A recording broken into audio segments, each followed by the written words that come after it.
Hello,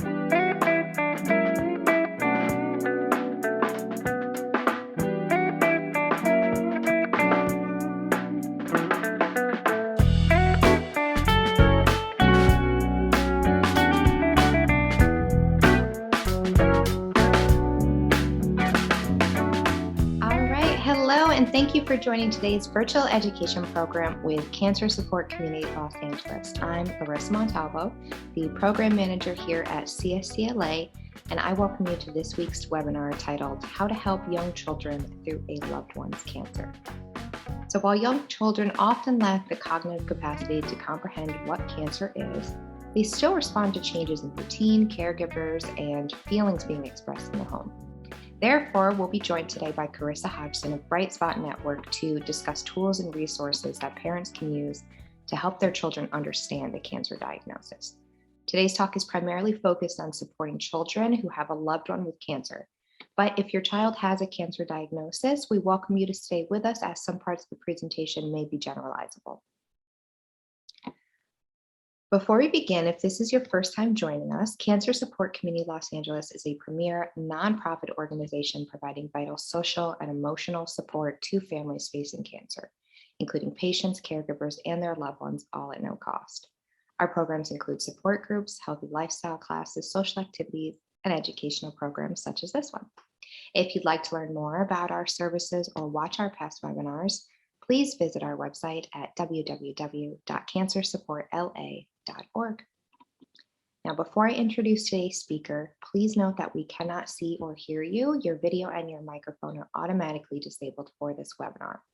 We will not be monitoring the chat room, but you may enter your questions into the Q&A feature at any time. We may not be able to get to all of your questions today, but our presenter is invited to share their contact information at the end of the presentation. So without further ado, I would like to welcome today's speaker. Carissa Hodgson is a licensed clinical social worker and the Director of Programs and Community Outreach at Bright Spot Network, which provides a program of support to parents with cancer who have young children. She has over 14 years of clinical and program experience working with families facing cancer, and prior to her position at Bright Spot Network, she was the program manager at Gilda's Club Madison for 13 years. Carissa has been a member of the Association of Oncology Social Work since 2015, and she presently sits as co-chair of the Youth, Families, and Cancer Special Interest Group. Welcome, Carissa, and thank you so much for joining us today. I'm so excited to be here. But as you said in the intro, I'm just finishing up my role as program manager, and I'm a huge fan of the cancer support community and all of the programs. So I'm excited to be here and speaking to your members. Thank you for being here. The floor is all yours. All right. Let me take a minute to share my screen. All right.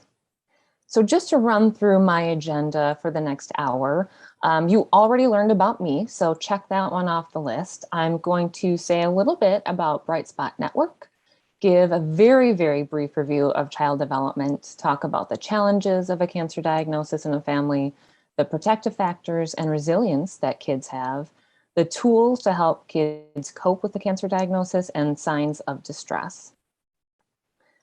So something that Larissa didn't say about me is sort of my personal tie-in to why I do this work. When I was 7, my dad was diagnosed with lung cancer. And then as a young adult, my stepfather had liver cancer. So being a child and having a parent with cancer certainly shaped my life. And then also my role in the mental health world. So I have been very drawn to working with families facing cancer. It is a passion of mine, and I've helped so many families to navigate this in grace and to really find their strength within it. And I see so many families grow. And I think I just want to start the presentation by saying that is, while this is something you never wished for your family, and it's really hard, most families that I work with and that I see get through it and are much stronger on the other side. So a little bit about Bright Spot Network.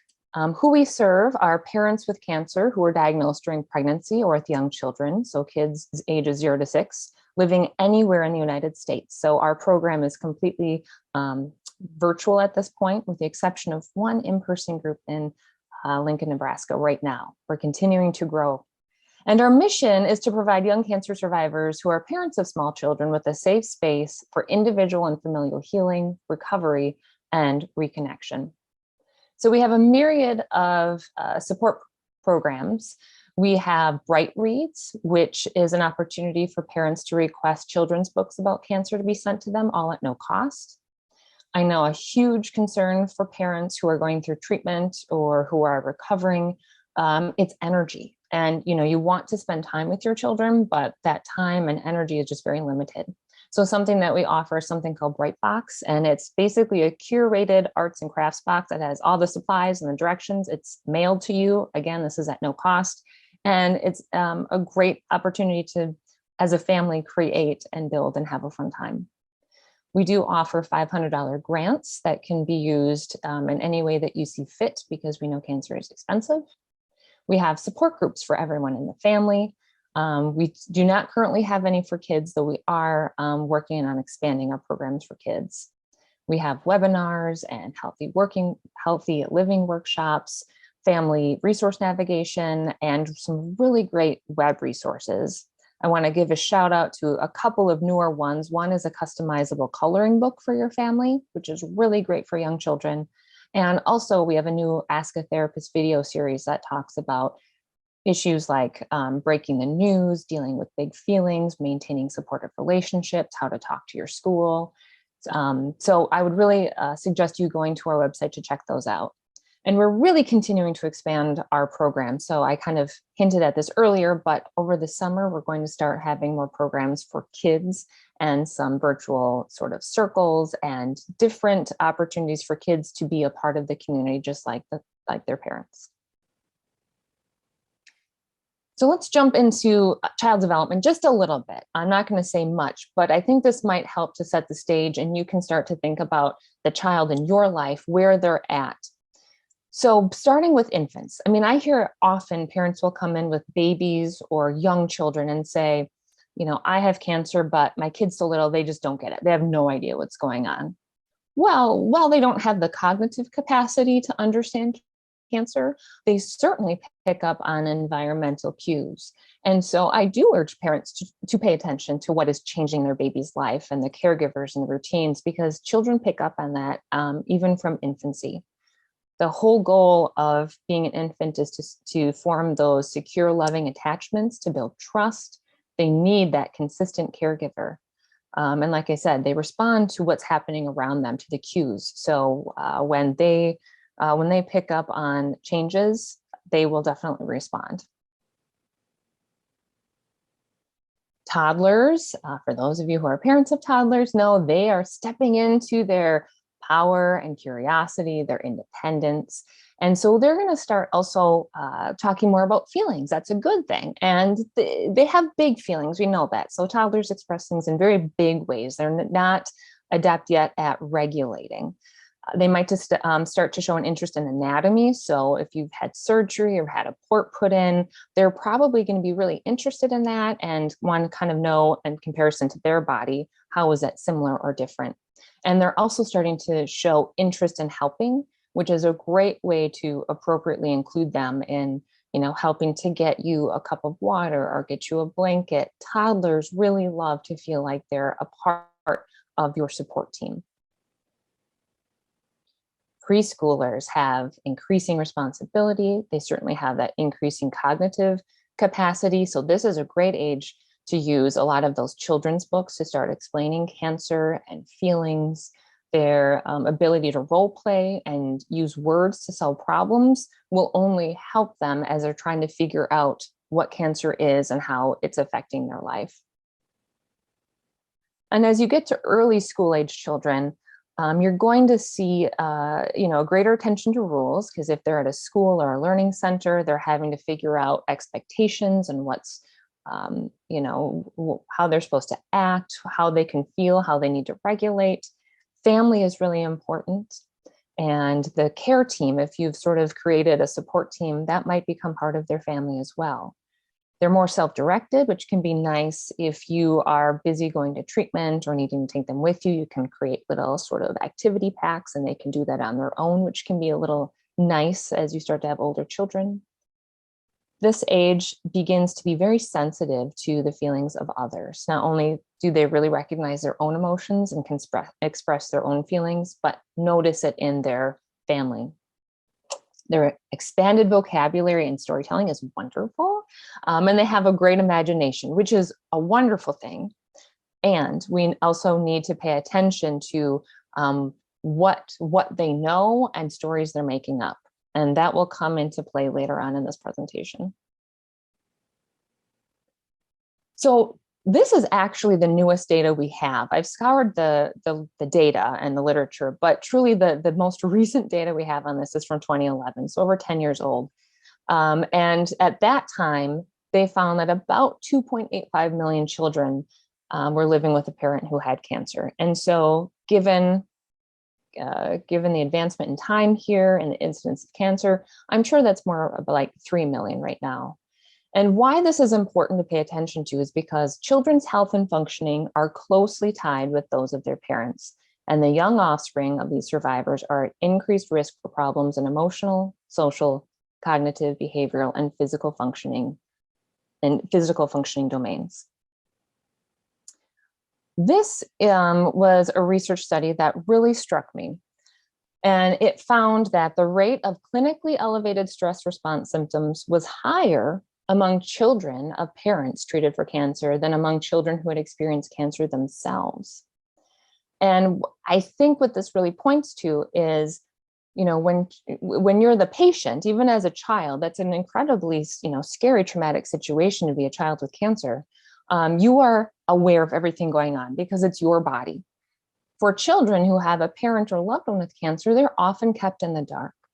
And those worries become so big because they're often not being told everything. And the thing you got to know about kids, and you probably know this if you have children, is they will make up what they are not told. And the stories they make up are often far scarier than the truth. And that is why I cannot say enough. It is so important to be open and honest with children. And of course, you're going to do it in a developmentally appropriate way. But withholding information increases their anxiety. This is actually from one of the support groups I've led with children. They were given, they were going to make a machine, and you can see on half of the picture is an already drawn machine, and they could design the rest of it. And that was the only prompt they were given. And this young child drew a worry begone in nature because they had so many worries. And it's so true that a lot of children, they have worries. A lot of children worry regardless, before a cancer diagnosis, but then you add cancer and their brains spin and they might start to really worry. I had a colleague that would always say, cancer turns up the volume of what is already there. And man, I can't tell you how many times I'd sit in a support group and a parent would say, I was just diagnosed with cancer and I'm already dealing with having lost my job, or I'm going through a divorce. And doesn't this mean like a get out of jail free card? Can't all of those other problems go away? And I sure wish it could. But the real deal is that the cancer diagnosis is only going to make all of those other pre-existing issues that much more stressful. And the hard thing for young families that have young children is they're probably at a greater risk because they have less financial security. They might have less relationships in the community and a support system. So they are just at a higher risk for stress and compounded stress. Now, we talked about sort of all the big scary things, but there are a lot of protective factors in families. And the fact that you're here paying attention to this webinar means you already have a lot of these. So families that already have those established sense of belonging and trust, strong bonds, and not only within the family, but also with outside of the family to extended family, friends, neighbors, a support network. Families that talk about their feelings, families that just have communication in general with one another. All of these families are going to weather a cancer diagnosis that much better. And I want to spend a little bit of time talking about resilience and resilient characteristics. So resilience is this ability to bounce back, a hardiness, the ability to be flexible, to endure. One researcher, Ann Maston, actually wrote a book on her research in resilience called Ordinary Magic, because for a long time, we thought of resilient people, the stories of resilient people, as being extraordinary, not the ordinary. And part of this is how the media sensationalizes stories of people overcoming the odds and getting through really hard times. And people look at those stories and say, I can't even imagine, I could never do that. When in reality, you can. People have the capacity to get through hard things. It's just that most of us haven't been dealt that card yet to actually get through those hard circumstances. But when we are dealt the card, we can step up and do it. When you look at the literature, you can boil down resilient characteristics in sort of these 6 categories. So the first is a sense of belonging, a close attachment to someone. And for kids, they just need that one, like that one loving, caring adult that can help them. Other, of course, community bonds are great. The ability to have empathy and be agreeable, all wonderful characteristics. An internal locus of orientation, which means that you don't feel like a victim, that you feel like you can make choices and you can change what happens to you.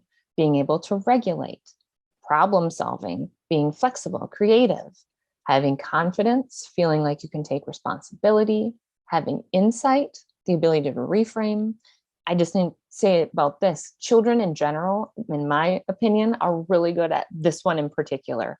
I am around so many kids who, if I say something, even just benign, like, oh, the weather is so crummy out today, they'll immediately jump in with, well, yeah, but that means I get to jump in the puddles. And they have this wonderful natural ability to just see the bright side. And as adults, I wish we could do more of that. Perseverance, I want you to recognize the word in front of optimism, which is realistic.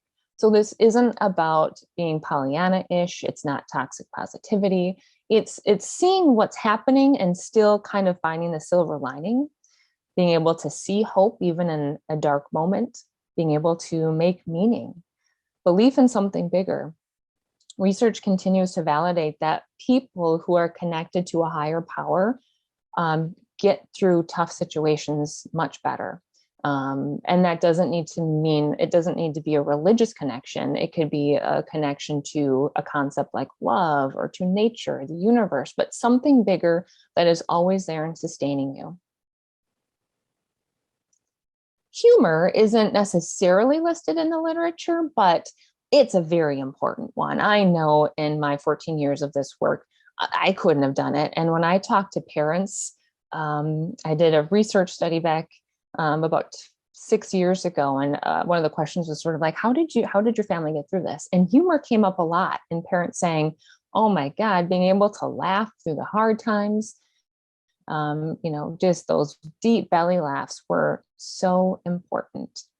And research actually shows how wonderful laughter is. It releases endorphins. It helps with the circulation. It releases muscles. You can find lots of great data out there about why we should be laughing. And naturally, kids laugh a lot more than adults. They have actual numbers about how much more kids laugh in a day than adults. And it's actually very striking and disturbing. As adults, we are not laughing enough. So this can be just very genuine laughter that comes up in your family, or do something like laughter yoga. It's a free, fun activity. You can go online and find laughter yoga classes and try something silly. Your kids will love you for it. So like most things, resilience is a combination of nature and nurture.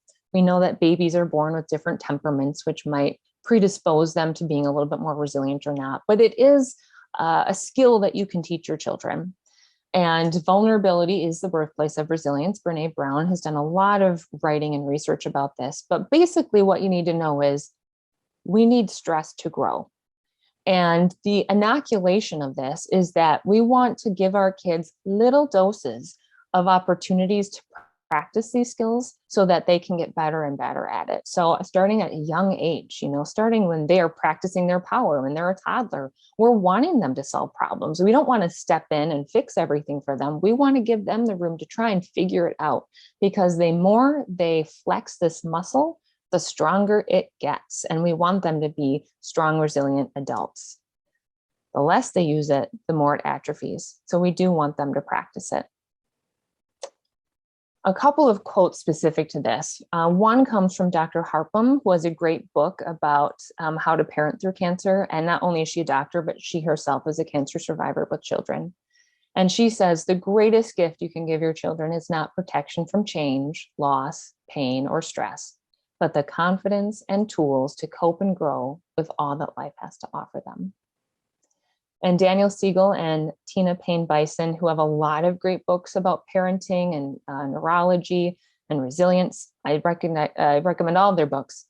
They have a quote that says, "Our job is to walk with our children through their difficult moments with connection and empathy, allowing them to feel, to be active participants in problem solving, and to discover the depth of their own capacity.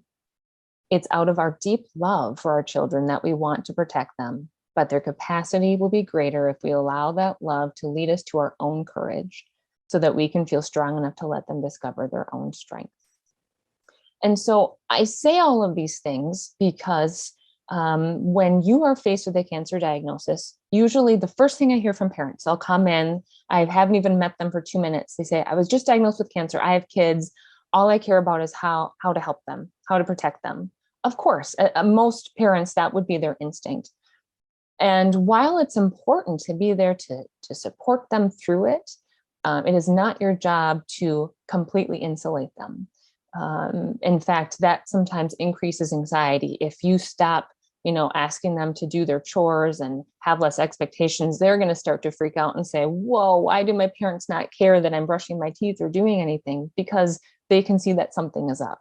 So we really do want our kids to use this experience to practice these resiliency skills.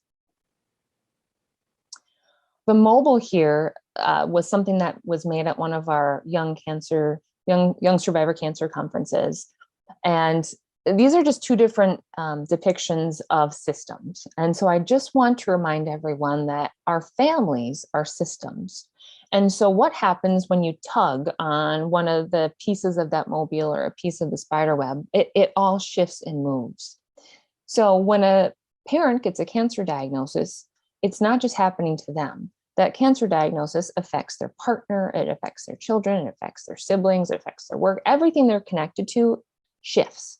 And so that's why it's so important to be connected to organizations like the Cancer Support Community, Bright Spot Network, whatever it is, that really support the whole family, because everyone needs support. So if I were to just say the three things, like listen to this slide, and then if you have to leave, but like this is the most important. What children need are, number one, a safe, reliable, and compassionate caregiver, at least one, more are better. They need consistent routines and structure, and they need open, honest, and developmentally appropriate communication. If you can provide those three things and consistently provide those things, I can almost promise you, and my family will tell you, I do not use that P word. I can almost promise you that you will all get through this whole and maybe even better for it. William Glasser has this idea that to move through life, we need to have certain things established in order to get to the next level. And I'm going to use this as sort of my template for the next part of the presentation. So understandably, we all need to feel safe. Like that's like the most basic need we have, is to have a sense of safety. And once we feel safe, we want to establish a sense of belonging to ourselves, and then hopefully to our family, to our community. And once we feel like we have that sense of community, we start to develop power, the ability to make decisions and to move through life. When we have that power, we have freedom. And then through that freedom, we have fun. So talking about safety, one of the first things you're going to want to do is to make sure your kids feel safe. So you might have to work out a plan for caregivers. You might be needing to travel for extended amounts of time for treatment, or you'll just be in and out of the hospital. And the key here is to try and create a small, intimate caregiving team, especially when you're talking like babies, toddlers who are more sensitive to stranger danger or people coming in and out of their lives. But keep that caregiving team pretty small and intimate so that kids can feel like they have that consistency. You might also want to start to talk about things like guardianship, what happens if you die. This is not because I think you're going to die. This is because I feel like parents, even without cancer, if they have children, should make this plan. And that is because kids will want to know. I know that when my dad died of cancer and I was 7, it was just me and my mom. And I had very intense anxiety and I had panic attacks, worried about what would happen, what was going to happen to me if then my mom died, because I was going to be all alone. And it wasn't until she sat me down and started having conversations with me about where would I like to go? What would that look like? What would the pros and cons be? She empowered me to make some of those decisions. And once I knew what the plan was, my anxiety really decreased. And I hear this from so many parents.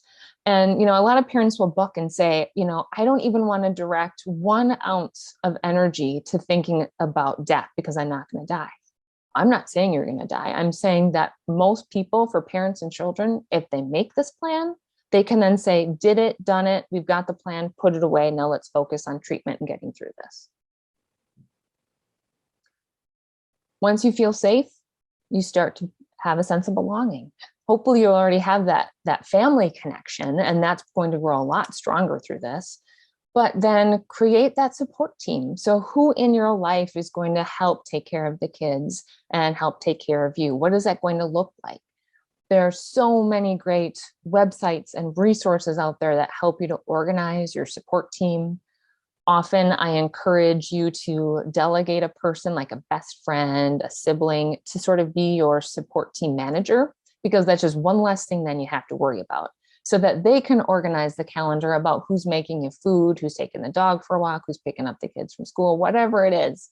Because what I hear from parents over and over and over again is you're trying to maximize the time and energy you have with your kids.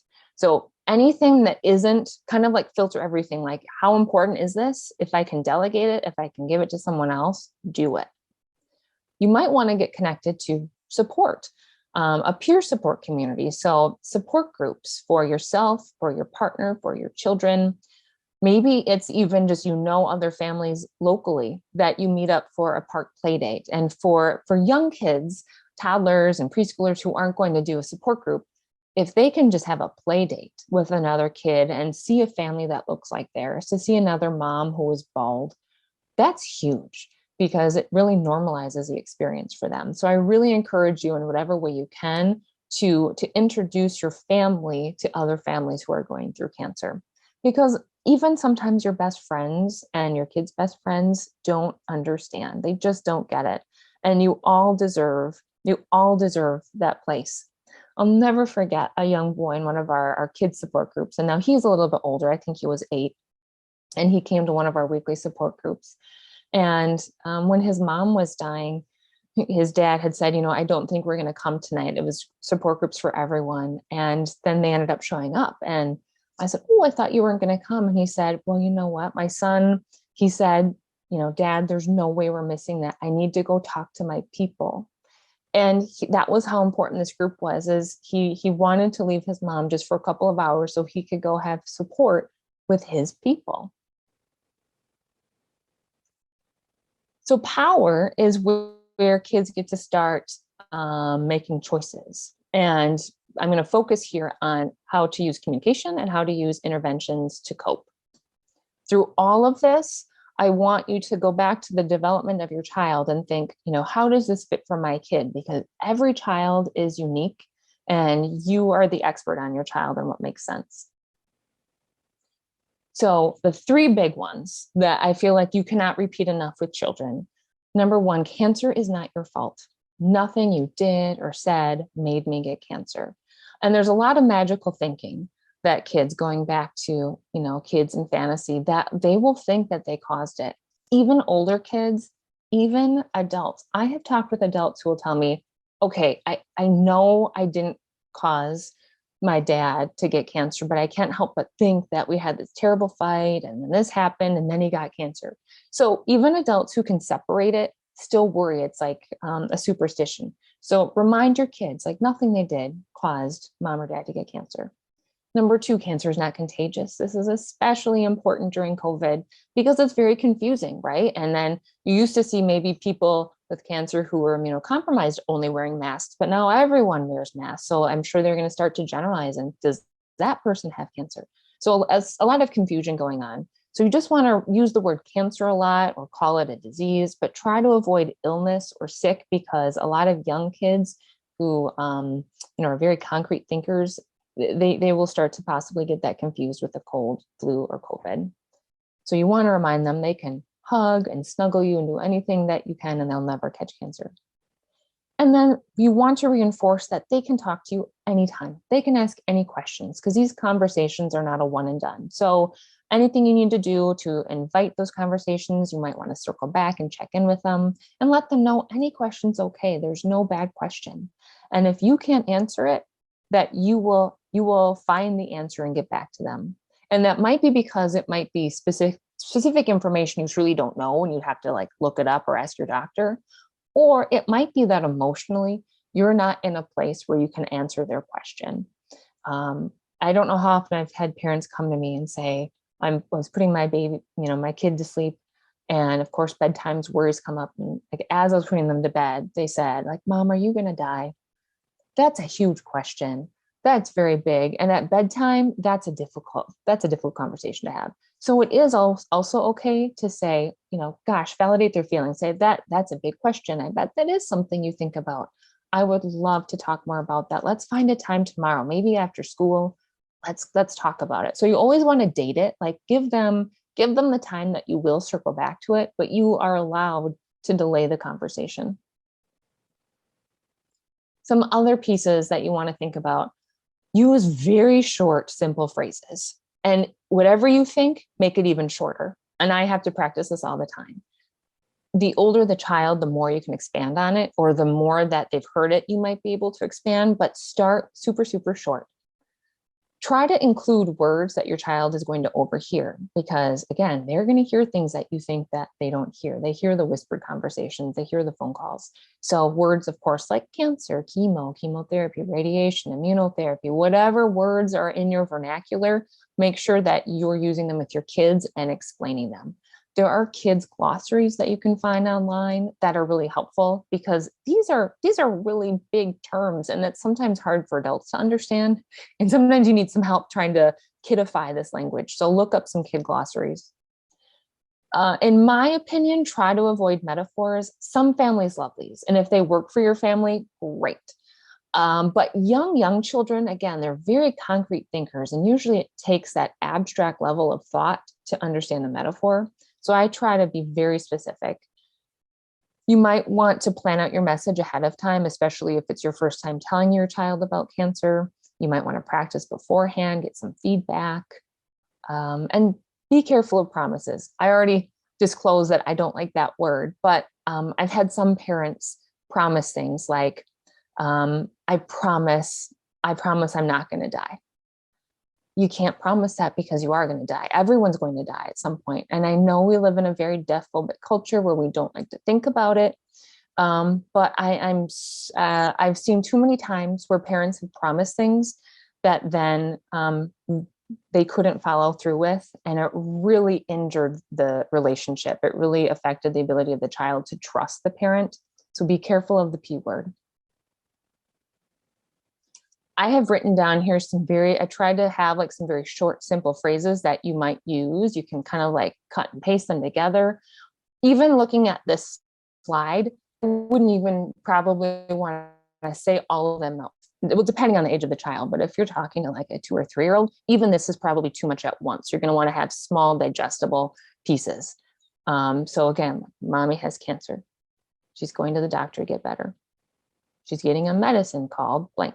And it's so hard. It's so hard to like put a period. You want to keep going and going, but the longer the sentence, the more they're just going to glaze over. So try and keep really short snippets. You're going to make mistakes. Just know that. Even as an expert, and my colleagues make mistakes, and that's okay. Just be gentle with yourself and know you can always circle back and have these conversations, and you should have these conversations over and over and over so that your children really understand. You really do have an expertise on your child. So follow your gut. Even if you seek professional help and guidance, that's great information. Filter it through what makes sense for your child.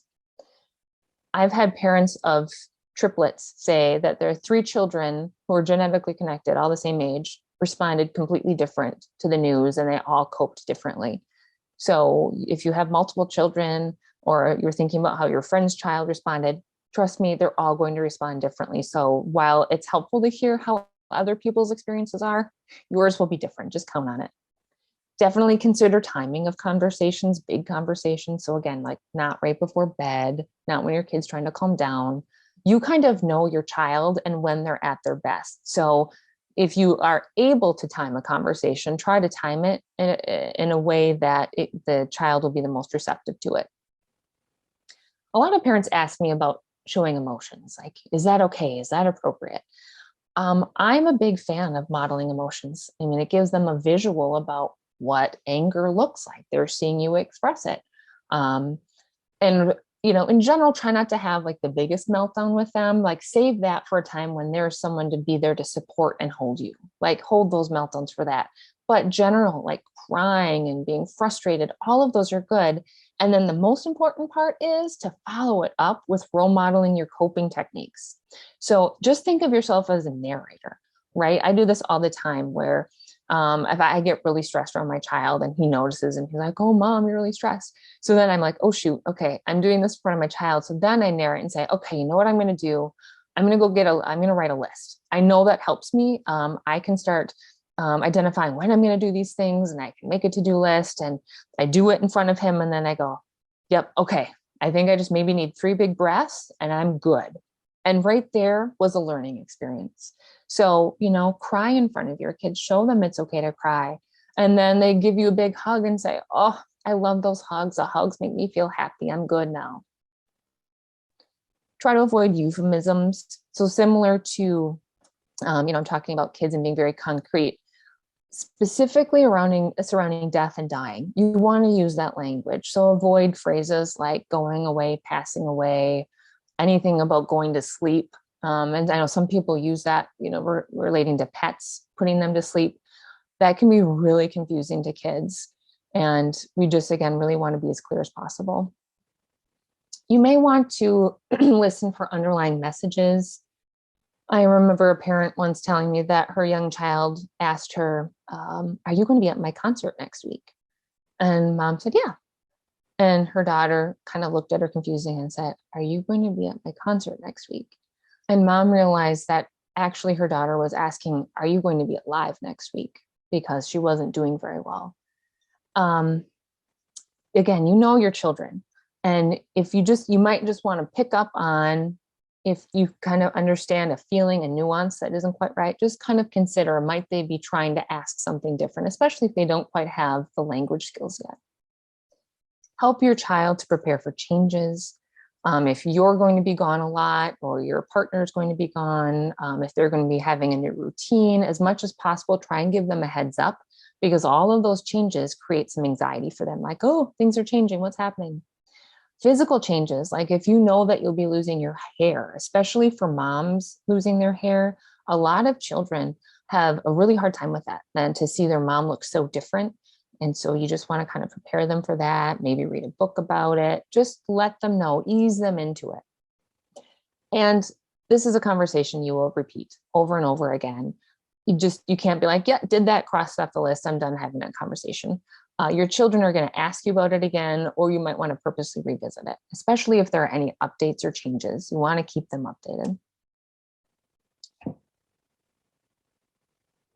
I hope that some of you are familiar with the handy brain. I just love it. I love it when you are a parent or working with kids. And you can Google this and watch videos. So I don't want to go too in depth, but just give you a really quick overview, which is to remind you that as people, not just as kids, but as people, we can only take in information and think when we are using our prefrontal cortex. So when we are dysregulated, when we are feeling big feelings, we are no longer operating out of the prefrontal cortex. We are in the limbic system. We are all emotions. And so any of you that have a toddler or have worked with toddlers know when they're tantruming, that's not the time to have a rational conversation. They truly neurologically cannot hear you. They are not processing. And so all you can do is support them, hold them, let them get through the big feelings, regulate, come back online. And that, when they're in the green, is when you can talk with them. So keep that in mind as you're going to start having these big conversations. Do not try and have these conversations when they're dysregulated. It's okay. If you're starting to have the conversation and they get dysregulated, just stop it, just hold on and try again. I think it's helpful to remember the primary purpose of emotions and of the primary emotions. As parents, I think it's helpful as we're trying to figure out what our kids are feeling and what they really want. So fear is telling us, what do we need to pay attention to? Anger, what are we fighting for? Sadness, what are we letting go of? Happy, what are we celebrating? And there are so many different ways to process our emotions, especially for kids. The best way for them to process is through play, art, writing, music. And let's not forget the kinesthetics, physical activity. There are great ways to move our feelings in a physical way. And if you have a physical kid and you know who you are, you need to give them lots of different options to express their feelings. So if they're feeling anxious or fear, belly breathing is great. Grounding, they do this naturally. That's why toddlers stomp when they have a tantrum. They're like physically grounding themselves to like remember that they're here. So if you're in a safe space, you let them stomp. Anger, punching. If it's something safe, like a pillow, let them punch. If you have a bat or tennis racket, this would be for older children. I wouldn't give a 2-year-old this, let them hit a safe pillow or something. If it's nice outside, I love throwing ice cubes because it's a way to break something that's safe. And just watching the ice melt and dissipate kind of also helps to calm us down. If you can have your kids yell and scream, have a safe space for them to do that, great. Sadness, the best is really just to wail, not just cry, but like throw your body into it and wail. Again, kids naturally will do this much better than adults. We kind of have that inhibition that protects us. But if we can wail, great. And there are so many ways to be happy, like dance, move your body, have a dance party. Remember that play is a child's way of working through their thoughts and feelings. And sometimes in this day and age, we overschedule our children. And especially if there's a parent with cancer, life is going to be busy, lots of appointments. Really try to make sure they have time when there's nothing to do but just play. They can go play on their own. There might be some time where you're playing together. And remember that what they play out doesn't necessarily represent what they're thinking. I've had so many parents who come to me really scared and say, oh my God, I watched my kid and they were playing like daddy dinosaur, ripping apart mommy dinosaur. And oh my God, I'm afraid he's like really feeling violent or something. And that's like almost never the case. Like this is like their way to, again, have that fantasy world that does relate back to the real world. And I always tell parents, if there's any doubt, this is a great way to incorporate a play therapist. Like go find a wonderful play therapist that can work with your child to use that modality to help them process through the cancer diagnosis. Art, similar to play, a great way for kids to express themselves. They can do it on their own, or you can do it with them. There's so many great prompts, like, doing body drawings where they can show like what they're feeling. It might be with colors or maybe collages, doing clay monsters, or like what does cancer look like, and make it out of clay together and tell a story. There's so many ways to use art. Also kind of a litmus test, like I remember a young boy who was in one of our support groups, and one of the first weeks they were drawing their families. And when he drew his family, he drew dad with a gun pointing at his head. And he didn't really want to share about it. And that was okay, because I knew that probably just he wasn't ready to talk. So I made sure mom knew when he went home. I said, hey, here's this picture. Maybe just check in with him tomorrow and see if he wants to share more about it. And the next day, mom called me and she said, oh my goodness, we had this wonderful conversation. So dad had just started radiation therapy for a brain tumor. And the little boy had overheard bits of conversation. Again, he wasn't totally kept as, in on all of the conversation. And all that he could imagine based on the words he heard was like a gun, a revolver pointed at his dad's head. So it was very scary. He was very, very anxious. And so the family had a conversation then about what radiation really was. And even better, they arranged for the little boy to come with to dad's treatment. And the nurses kind of took him on a tour, showed him the machine. And guess what? Within the next week, his anxiety really dropped because he was no longer making up stories. He had real information. So just like adults, kids need information to help quell some of those worries. Mindfulness is great for the whole family. I have a lot of families that say they use this as an opportunity to start small family practices of mindfulness. Have your child take their favorite stuffy, put it on their belly, and have them go up and down like on waves, and practice belly breathing. There's so many great guided imageries for kids.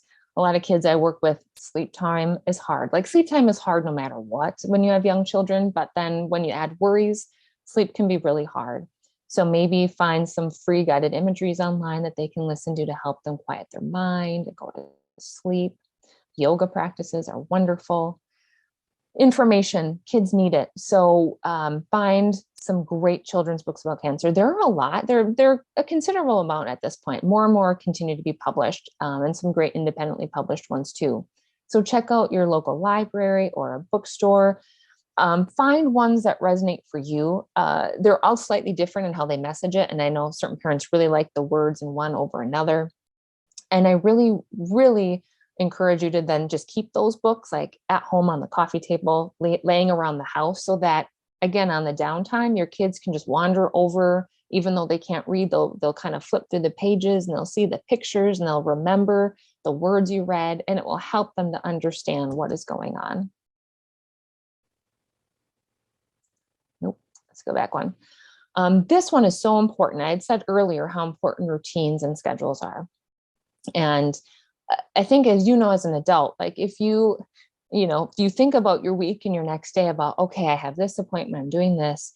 If you didn't have it all laid out, it would create a lot of anxiety. Like, things are happening, but if you didn't have your planner or your calendar, it would increase your anxiety about not remembering exactly what appointment was happening, what day.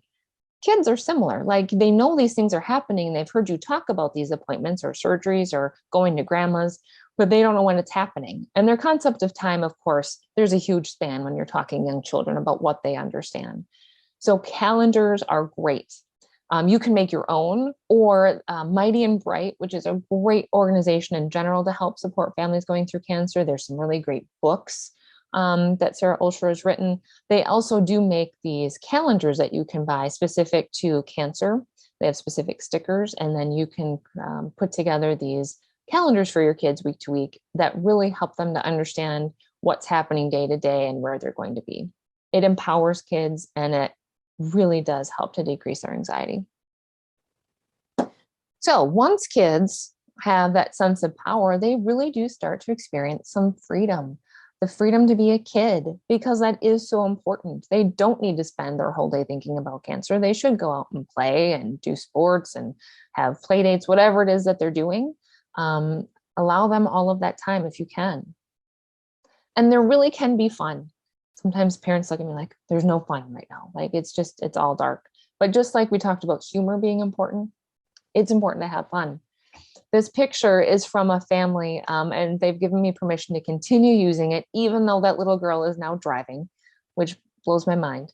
When her mom was diagnosed with cancer and going through treatment, she had a wig. And so that first winter, they went out and they built a snowman, and they put mom's wig on it, and it was great fun. And it's actually a great memory that they have, and mom's doing great, but they actually remember this as a very fond memory.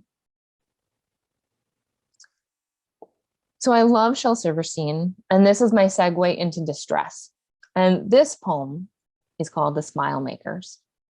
The grungy, grumpy, grouchy giant grew tired of his frowny pout and hired me and Lee to lift the corners of his crumbling mouth. That was last year, and we've been here sweating, straining all the while. Sometimes it sure can be hard work to make somebody smile.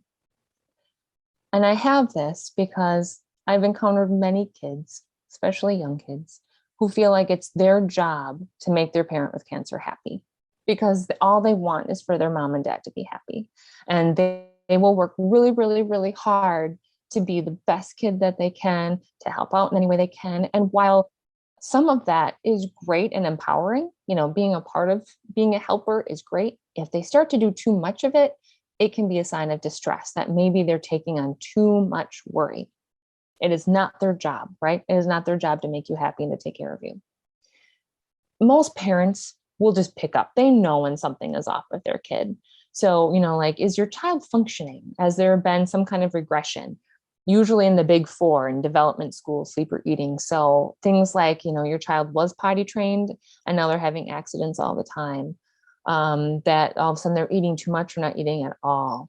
If there is just kind of a persistent change in their mood or pattern, their behavior, if that lasts for a couple of weeks, it probably means that some extra support is necessary.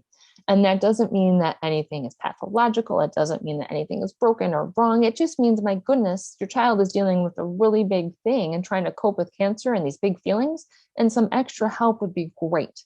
So I would just pay attention to those.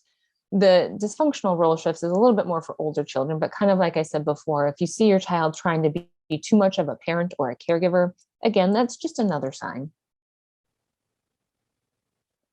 If you do seek professional support, look for individual or even better family therapists who can work with the whole system, who understand, if not cancer, at least chronic illness and its effect on the family, and see that they have experience and training in modalities such as play therapy or art therapy, because young children don't like to just sit and talk about their feelings, right? Surprise, surprise. So you need to engage them in a type of therapy that is right for them developmentally.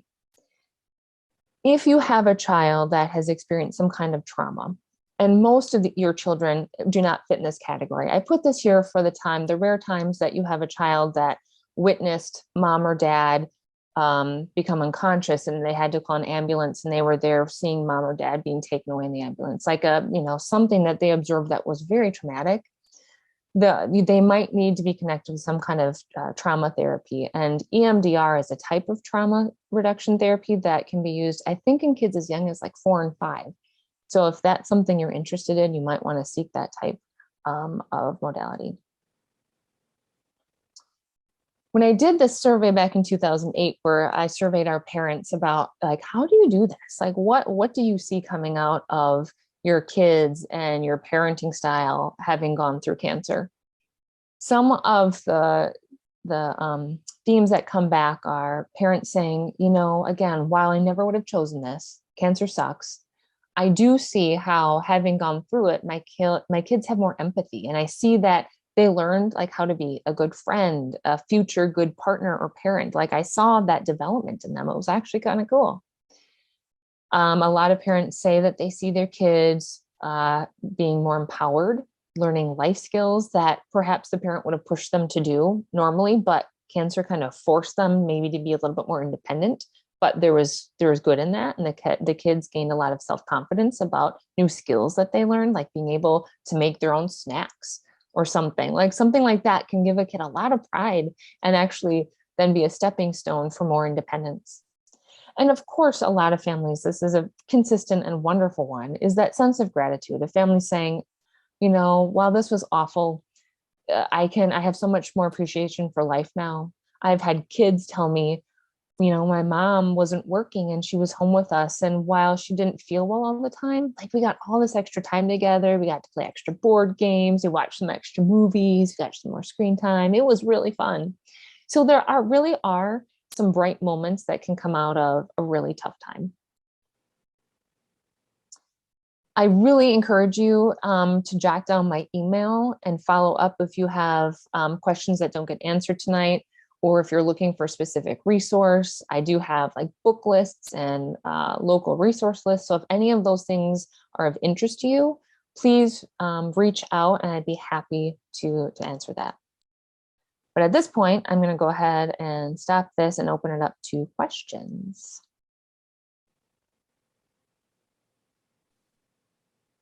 Thank you so much, Carissa. That was so much information. And it's funny, every time I had a question, your next slide pretty much answered it. So all right.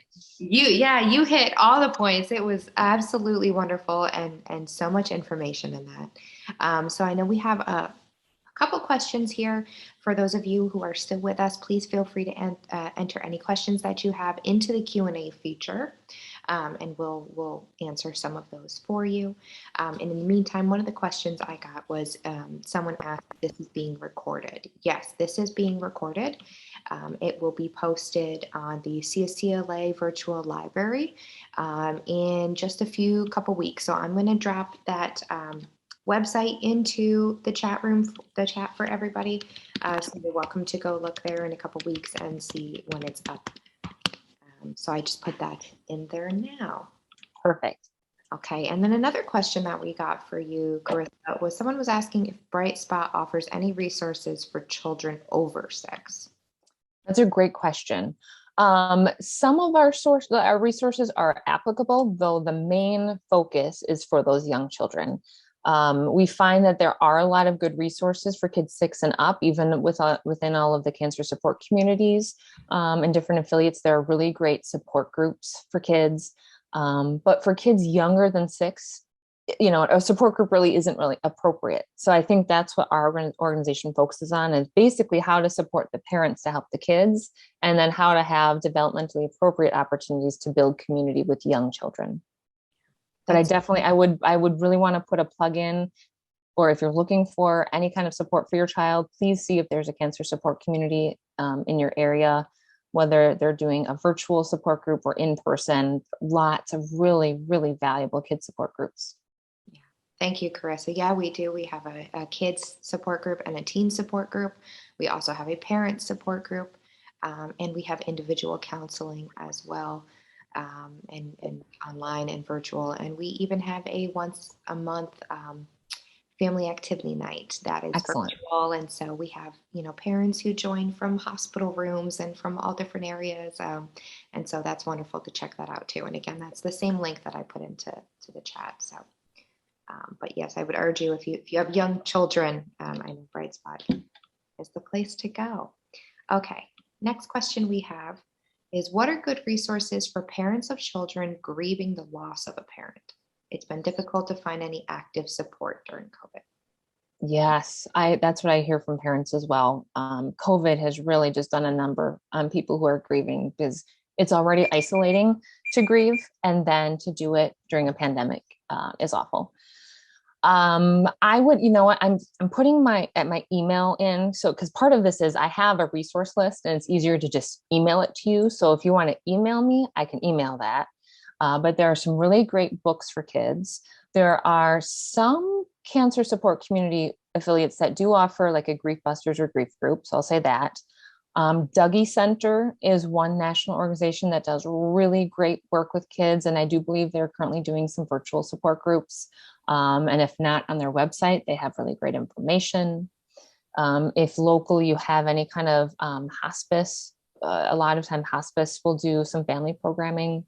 And sometimes it's even just about finding other families who are grieving, and it might not be a cancer death. It's sometimes hard to find a family that are not only grieving, but a cancer death, but maybe just another family who has experienced the loss of a parent, and get together and have those small intimate play dates, just connecting kids to other kids who really understand. Yeah. It certainly has been hard to find that support. And I'm not sure if this person is asking for a bereavement group for themselves or as a family unit. We do have a bereavement group here at CSCLA, but I know it is hard to find that for children right now, especially in a virtual capacity. It's very different. If you are in the LA area, there is Our House that provides bereavement support services, and I would suggest reaching out to them to see if they have one that fits your needs. One moment for my dog. Someone asked if your practice is local to LA, Carissa. No, I am in Madison, Wisconsin. So due to my license being state bound, I only practice my psychotherapy in the state of Wisconsin. We wish you were closer, but we're I know, happy right? to have you virtually. This is wonderful. Okay, next question is, what would you say is advice for parents and families who are moving into a hospice care type saying goodbye setting? These are very hard transitions.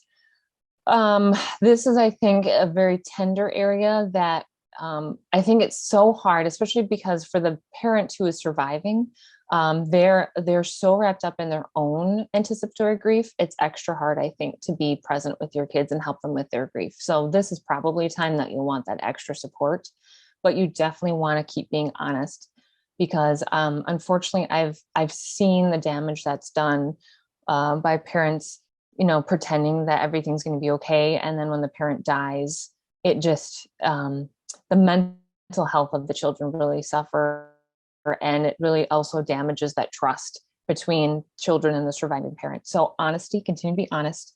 As far as activities, there's some really great ideas online. Again, going to places like, if you just Google like activities to remember a parent, or Dougie Center would have ideas, but anything that keeps a kid's memory of their loved one alive. And I've had parents do all kinds of things, like there's something called daddy dolls, and it's not specific to dads, but you can like send in a picture and have like a 3D dimensional plush of a person made, and then even have recorded their voice. I remember a parent doing that for a young child. And so then they always got to cuddle with dad who had died and hear his voice when they squeezed it.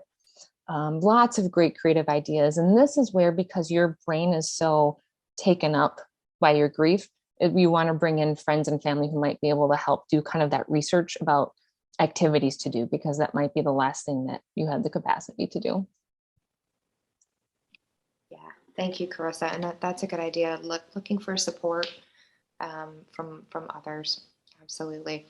And someone, to the question earlier about a bereavement support group, someone said that there is a New Hope Grief Support in Long Beach that provides support for children of parents who've died from cancer. Wonderful. Yeah, check that out if you're still here. Okay, and then we have two more questions. Mm-hmm. Someone is asking, how do you find other families with young children dealing with cancer for play dates? They said they connected with Camp Kesem, but most of the kids were older, so I think they're asking. Yes, like finding some, okay. And that's one of my top go-to. I love Camp Kesem. I was their camp therapist in 2012. I love Camp Kesem. I refer all of our families there. Yeah, I mean, that was a great idea, because a lot of those kids, it's like you were kind of hoping maybe had younger siblings. So that might also continue to be an option. You might want to continue to check back with them. I would tell you to definitely email us, like come to Bright Spot Network, because you're going to meet other parents with young children, whether that's informally at some of our activities or whether you show up to one of our monthly support groups. You'll find other families, and you might be able to find out if some of them are local. Of course, ideally it's local, but even if it had to be virtual, it's something. Okay, and our last question is, at what age is it appropriate to explain death to children, and how do you suggest describing it? I'm so glad you asked that question. Thank you. You might have already picked up on this, but I'm quite a death advocate. And like I said, we happen to just live in a space where people are afraid to talk about death. And I wish that weren't the case. And death is all around us, right? So to me, I mean, with my child, I was talking about death from truly when he was born. Really, I would talk about things that were like the seasons, the plants that were dying, or the dead squirrel on the side of the road.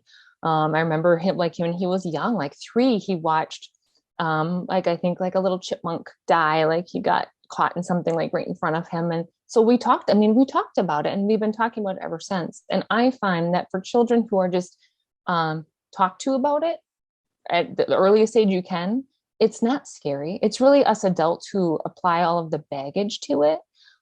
It's as natural as living. Death is a part of life.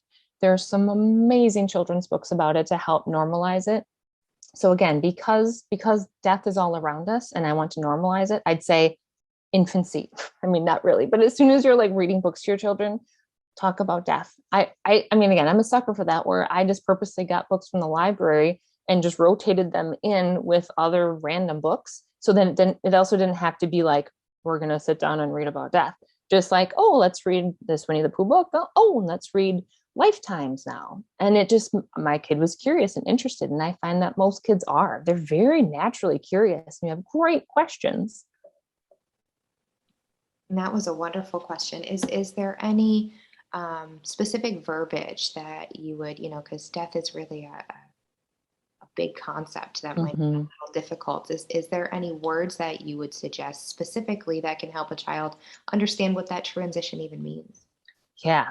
For young children, and again, because they're so young and concrete, you really want to describe what death is. So you kind of could do biology, right? So when someone dies, their heart stops beating, their lungs stop breathing. They no longer eat or drink. Because again, kids are going to think about like, what are the normal things that they do? You want to kind of walk through how the body no longer operates. And once you cover the biological steps of death, this is when you interject whatever your spiritual, existential, philosophical beliefs are about death. So some families then interject about an life, about reincarnation, whatever it is when you can start talking to your kid about like what that looks like. And then they'll again have more questions. That's amazing. Thank you. It's so nice to have the words to be able to apply to that.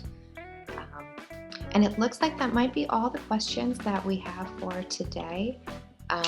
Thank you so much for taking this time, Carissa. I know it's late your time and we kept you a couple minutes over. Okay. I appreciate you answering these questions for us and for being here. And for those who are still with us, thank you for being with us tonight and taking the time out for this really important talk. Thank you. Thanks, Larissa. Thank you.